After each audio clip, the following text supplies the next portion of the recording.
சூர்யா என்ன பண்ணுறாரு, நீங்கள் 2 பேரும் வந்து வெளியே போங்க, அதுக்காக நான் வந்து ஒத்துக்கிறேன், வேறு வழியே கிடையாது அப்படின்னு சொல்கிறாரு. அதை கேட்டுட்டு வந்து வேணாம் சொன்னால் கேளுங்கண்ணே, அதெல்லாம் வேணாண்ணே, நான் எங்களுக்காக நீங்கள் கஷ்டப்படக்கூடாது அப்படின்னு சொல்லிட்டு விஜய் அழறாரு.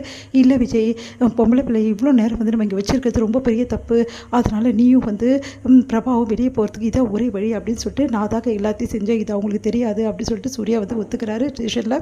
உடனே வந்து அப்படியா அப்படின்னு சொல்லிட்டு அவங்க 2 பேருமே வந்து ரிலீஸ் பண்ணிடுறாங்க. இங்கே வந்து எங்கே சூர்யா அப்படின்னு சொல்லிட்டு நம்ம மகா கேட்குறாங்க. அண்ணன் வந்து இந்த குற்றத்தை ஒத்துக்கிறதால அண்ணனை உள்ளே வந்து பிடிச்சிட்டாங்க, எங்களை மட்டும் வந்து ஜாமீனில் வெளிவிச்சிட்டாங்க அப்படின்னு அதிர்ச்சி அடைகிறாங்க.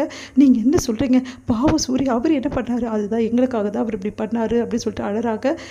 என்ன பண்ண தெரியாமல் மகா தவிக்கிறாங்க. இங்கே சூர்யாவை பார்க்க வராங்க. இங்கே சூர்யாவை பயங்கரமாக அடிச்சிருக்காங்க, ஃபுல்லாக ரத்தமாக வழியுது. சூர்யாவுக்கு அவ்வளோ போட்டு அடிச்சிருக்காங்க, மாடு மாதிரி இப்படி போட்டு அடிச்சு வச்சுருக்காங்களே சூர்யாவை அப்படின்னு சொல்லிட்டு மகா செமையாக டென்ஷன் ஆகிருக்காங்க. அங்கே இருக்க வந்து அந்த இன்ஸ்பெக்டர் செம்மையாக திட்டுறாங்க. என்ன நினச்சிட்டு இருக்கீங்க மனசில், யாரை வேணாலும் மிருக மாதிரி அடிக்கலாம்னு நினச்சிட்டு இருக்கீங்களா, யார் கொடுத்தது உங்களுக்கு இந்த சட்டத்தை பண்ணுறதுக்கு, நான் இதை சும்மாவே விட மாட்டேன், என் வீட்டுக்கார் மேலே விழுந்த ஒவ்வொரு அடிக்கும் நீங்கள் எல்லாருமே பதில் சொல்லி ஆகணும் அப்படின்னு சொல்லிட்டு கிளம்புறாங்க.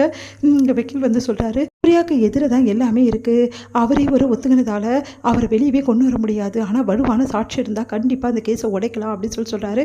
சாட்சியை நான் எடுத்துகிட்டு வரேன், கண்டிப்பாக சூர்யா வெளியே எடுத்துகிட்டு வருவேன் அப்படின்னு சொல்லிட்டு மகா வந்து கிளம்புறாங்க. இங்கே மகா என்ன பண்ணுறாங்க, சரி ஆல்ரெடி வந்து சூர்யாவுக்கு வந்து எப்படி வந்து அந்த போஸ்டர் வாங்கினாரு, இந்த டீட்டெயில் எல்லாமே வந்து மகா வந்து விசாரிக்கிறாங்க. இந்த சூழ்நிலையில் சூர்யாவோட கேஸ் வந்து கோர்ட்டுக்கு வருது. அப்போ வந்து மகா என்ன பண்ணுறாங்க, எல்லா ப்ரூஃபையும் எடுத்துகிட்டு வந்து கொடுத்து, இந்த மாதிரி சூர்யாவுக்கும் இதுக்கும் எந்த சம்மந்தமும் இல்லை, அவர் அவங்கள காப்பாற்ற தான் அந்த மாதிரி சொல்லியிருக்காரு, சூர்யா வந்து அந்த போஸ்டே வந்து ரிசீவ் பண்ணலை, இந்த மாதிரி எல்லாத்துக்கும் காரணம் இந்த அனாமிகா தான் சூழ்ச்சி பண்ணி இந்த மாதிரி வேலையெல்லாம் பண்ணியிருப்பா அப்படின்னு சொல்லிட்டு எல்லாத்தையுமே வந்து சொல்கிறாங்க. அதெல்லாம் கேட்டு எல்லாருமே அதிர்ச்சி அடைகிறாங்க. அனாமிகாவுக்கு வந்து கேஸை வந்து நாங்கள் ஆல்ரெடி வந்து பார்த்ததில் வேணும்னே அனாமிகா வந்து இந்த மாதிரி பண்ணியிருக்காங்க அப்படின்னு சொல்லிட்டு தெரிய வருது. அந்த கேஸை குடும்ப நல கோர்ட்டுக்கு நாங்கள் மாற்றுறோம், அங்கே போய் அனாமிகா இந்த கேஸை நடத்திக்கலாம் அப்படின்னு சொல்லிட்டு தீர்ப்பு சொல்லிடுறாங்க. நம்ம வந்து என்ன பண்ணுறாங்க, விடுவிச்சிடறாங்க நம்ம சூர்யாவை. இதனால் சூர்யா வந்து வெளியே வராரு. சூர்யா வந்து மகா கிட்ட, மகா ரொம்ப தேங்க்ஸ் மகா, இல்லைனா நான் உள்ளே தான் இருந்திருக்க வேண்டியது இருக்கும் அப்படின்றாரு. பரவாயில்லைங்க அப்படின்னு சொல்லிட்டு வீட்டுக்கு வராங்க. இங்கே அனாமிகா இருக்காங்க. அனாமிகா அதிர்ச்சி அடைகிறாங்க, எப்படி சூர்யா இங்கே வர முடியும் அப்படின்னு சொல்லிட்டு நடந்த விஷயத்துக்கு எல்லாத்தையுமே வந்து சூர்யா எல்லாருமே வந்து சொல்கிறாங்க. அதெல்லாம் கேட்டு எல்லாம் அதிர்ச்சியாக பார்த்துட்டே இருக்காங்க. பார்த்தல, நீ பண்ண தில்லுமுடி எல்லாமே வெளியே வந்துடுச்சு, எங்கள் குடும்பத்தில் யாருக்குமே இந்த விஷயம் தெரியவே தெரியாது, ஆனால் நீ வேணும்னே இந்த மாதிரி வேலையை பண்ணியிருக்க அப்படின்னு அனாமிகா அதிர்ச்சி அடைகிறாங்க.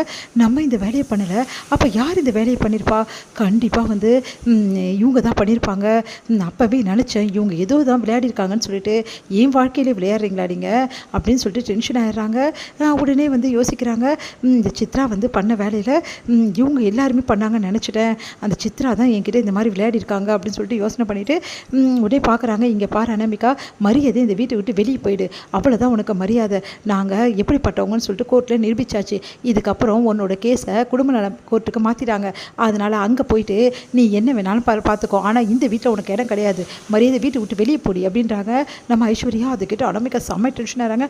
நான் வீட்டை விட்டு வெளியே போக முடியாது, நான் தான் விஜயோட ஒய்ஃப், நீ விஜயோட ஒய்ஃப் கிடையாது, நீ போட்ட கேஸ் எல்லாமே கோர்ட்டில் இருக்குது, அங்கே கோர்ட்டில் போய் பார்த்துக்கோ, அது தீர்ப்பு வரட்டும், அதுக்கப்புறம் நீ வரியா வரலையான்னு சொல்லிட்டு பார்த்துக்கலாம், ஏன்னா நீ இப்போ வந்து டைவர்ஸை கேன்சல் பண்ணலை, அதை மறுபடியும் கேன்சல் பண்ணிட்டாங்க, கோர்ட்டில் கேஸை வந்து ஸ்ட்ராங் பண்ணிட்டாங்க, இதுக்கப்புறம் உன்னால் ஒன்றுமே பண்ண முடியாது, மரியாதை இந்த வீட்டை விட்டு வெளியே போன்றாங்க.